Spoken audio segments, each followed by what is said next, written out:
Salamat kanimo igsuon nga na-click nimo ni nga video ug dili sulagma nga napunta kanini nga video. Kung ikaw usa ka Kristohanon, kini atong mga sambingay sa Kristohanon alang kini kanimo tungod kay aduna kini mga dagkong lesson sa kinabuhi. Kini atong sambingay sa Kristohanon mga minugbo ni mga storya nga adunay dagkong lesson nga imong mapulot labi na gyud sa atong pag-alagad sa Ginoo.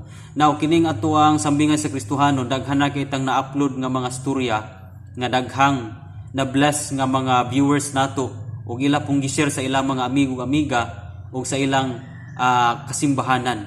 So guys, magamit kayo nimo ning maong sa mga storya o mga sambingay kung magtudlo ka sa pulong sa Ginoo. Si Jesus Christ ni gamit usab og mga storya, mga parable, then iyang gipasabot nga adunay mga nagpaluyo nga mga dagkong lesson sa kinabuhi. So kining atong sambingay sa Kristohanon iyon ana usab mga storya kini nga dunay dagkong lesson sa kinabuhi.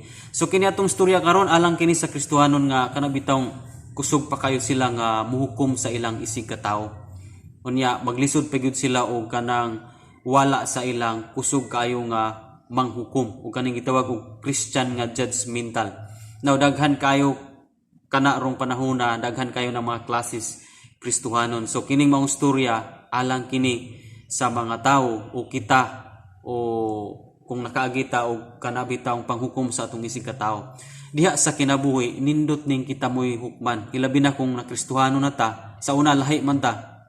Kay sa una wala pa tay Kristo, kita ang manghukom. Unya dili gyud ta palupig kung naay mohukom nato mubalos pud ta. Pero nindot nang nakristohanon ta nga kita ang hukman. Unya dili kita ang manghukom. So nini nga storya ato ang kuhaon kung unsa ka importante nga ug unsa ka nindot atong ikumpara. Nini nga video atong makumpara kung unsa day kabulahan ang tawo nga Kristohanon nga gihukman ikumpara sa tawo nga Kristohanon usab nga manghukom. Munang aduna gyunay kalainan. So nini nga storya diha nimo ni masabtan kung unsay kalainan. Hopefully guys matapos nimo ning maong storya kay aron masabtan nimo kung unsay kalainan sa tawo nga manghukom, unsay samputanan ug sa tawo pod nga gihukman, unsay blessing, unsay pabor. Now, para masabtan nimo inanang senaryo sa atuang istorya. Adunay usa ka simbahan nga kining maong simbahana kasagaran sa mga membro, mga professional. Kumbaga, mga high class kay mga tao ang tigsimbahan ini nga maong simbahan. Unya adunay usa ka pobre kay gulang nga nakasimba niining mao nga simbahan. Usa ka Domingo niana kining maong gulang misulod sa maong simbahan. Ug samtang pagsulod niya gitan-aw gyud siya sa mga professional nga mga tigsimbahan gikan sa iyang tiil abot sa ulo o gikan sa ulo abot sa iyang tiil. So ang maong gulang tungod kay pobre man wala lang gyud siya timik og sa dihang ning lingkod ang maong gulang sa bangko kadtong mga high class kayo, mga nindot kay mga sinina nga mga nagsimba na mahawa sa bangko nga gipungkuan sa maong gulang.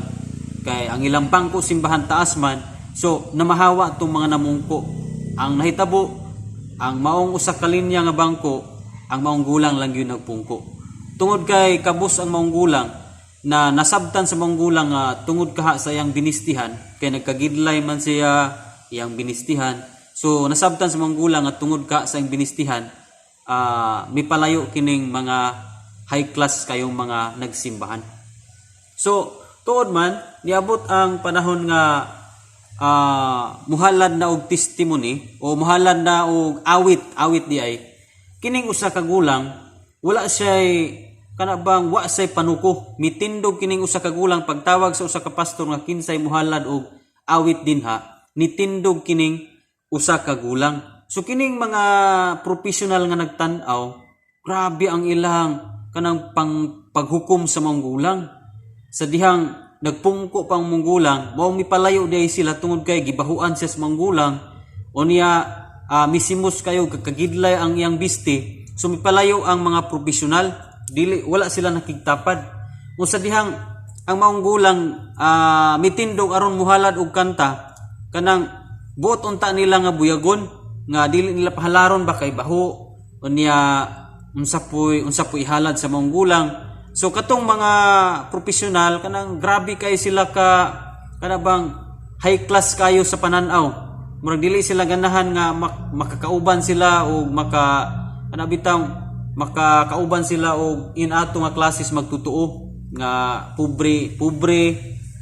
Sumuto nga ang gulang nitindog og mihalad og sa dihang nisugod og awit ang mga gulang, nitulo ang luha sa mga gulang tungod kay nakita niya nga grabe ang ihang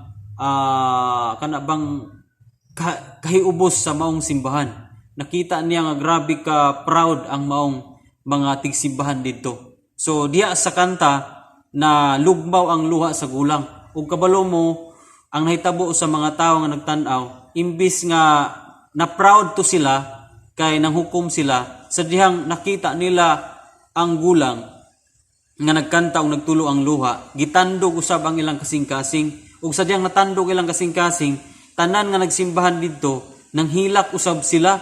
Sumala sa paghilak sa gulang, nihilak usab ang tanang nagsimbahan didto ug ang pastor. So ang nahitabo pagkahuman og halad sa gulang, mi balik sa lingkuranan didto giduol sa mga tao dito og gihalog ug nangayo sila pasahilo. Ug niana ang maong mga tao nga pasahilo ami tungod kay karon pa lang gyud mi nakasinati sa presensya sa Ginoo. Gitandog mi sa diyang ning awit ka, so nangayo sila pasahilo. So guys, dinilang takutob sa mga istorya. Yan ani ang senaryo sagad sa mga tao karong panahona. Kasagaran jud sa mga tao dali kitang makahukom. Ang unang lesson nga atong makuha niini nga ang tao di ay nga hukman, mas bulahan siya ikumpara sa tao nga manghukom. Nganuman, sumala sa mga istorya ang gulang sa diyang hukman siya mo'y gigamit sa Ginoo nga mapanalanginan ang katong nanghukom niya. So, nindot kay sa kinabuhi nga kita bitay hukman kaysa kita mo'y manghukom. Ikaduha nga lesson nga atong makuha nini. Kay kung kita manggoy manghukom, okay, mawala ang presensya sa Ginoo. Pero kung kita ang hukman ya makapaubusta, ikunsad sa Ginoo, ipakunsad sa Ginoo yang presensya ug daghang mapanalanginan nga mga tao. Munang niyon bitaw siya sa Matthew chapter 5 verse 10 to 12 nga bulahan kamo kung gibiyay-biyay, gitamay ug gipanamastamasan sa mga tao kay dako ang iyong ganti. So bulahan gyud ta guys nga kita mo'y gihukman. Kung kita karon Kristohanon daghang nahukom nimo, ingnunti ka nga bulahan ka kung daghang mga tao nga nanghukom nimo. Ang ato lang yung buhaton mao ang pagpaubos ug dili gyud ang pagbalos. Kaysa dihang mobalos ta mawala ang presensya sa Ginoo. Pero kining hukman bitaw tao niya nagapaubos ta, nindot kayo ang buhaton sa Ginoo. Daghan yung mapanalanginan sa atong kinabuhi. Og kung nasinati nimo og nako nga kita ang nanghukom, nang lockdown sa ubang tao, ma-feel po na nimo og nako nga ang presensya sa Ginoo mulayo pud sa atoa. Ang presensya sa Ginoo kinahanglan gyud nga magpabilin sa atoa. Apan ang hinungdan nganong malayo ang presensya sa Ginoo, dili nato ma-feel ang presensya sa Ginoo tungod kini sa ato ang mga mata nga dali kay tang mahukom sa atong isig ka tawo. Guys, dili nato hukman sumala sa atong nakita. Kay matud pa sa 1 Samuel chapter 16 verse 7 nga ang Dios wala siya nagtan-aw sa gawas nga bahin kundi ang Dios nagtan-aw sa ato ang kasing-kasing. Okay? Kasagaran ang tao, ang basihan sa atong paghukom, kanig yung makita nato sa gawas. Pero wa ta kabalo nga ang sulod di ay mo'y pinaka-importante, ang kasing-kasing di ay. So sama sa mga istorya ang gulang, pagkanindot day kasing-kasing. Ang kasing-kasing day niya nagpaubos. O ang sadyang nagpaubos ang iyang kasing-kasing, ang presensya sa Ginoo mikunsad kaniya o ang tibok simbahan na panalanginan tungod sa presensya sa Ginoo diha sa mga gulang. Inusab niya na may tabos tong kinabuhi. Kung kita nagpabiling nagpaubos, kung adunay mga nanghukom nato, kunsaran kita sa presensya ug kanang nanghukom nato, mapanalanginan pa na kung kita nagapaubos. Busa ayaw lang yung balos kung dunay nanghukom nimo. Pagpabiling pagpaubos kay ang Dios ray mutuboy kanimo. Pasagdi lang mga tao nga nanghukom sa imuha. Basta ang imuha kang buhaton karon, pagpaubos kay ang Dios magtuboy kanimo. So di na lang takutob sa mga istorya guys. Kung na-bless kanining mao nga istorya, paki-comment lang sa atong comment section, o kung bago pa kaning channel ayaw kalimot sa pag-subscribe para updated ka sa daghan pa natong mga istorya. So pwede po kang mutan-aw nini nga video, daghan po kang makatunan nini nga video. God bless guys. Kita-kita ta sa next video. Glory to God.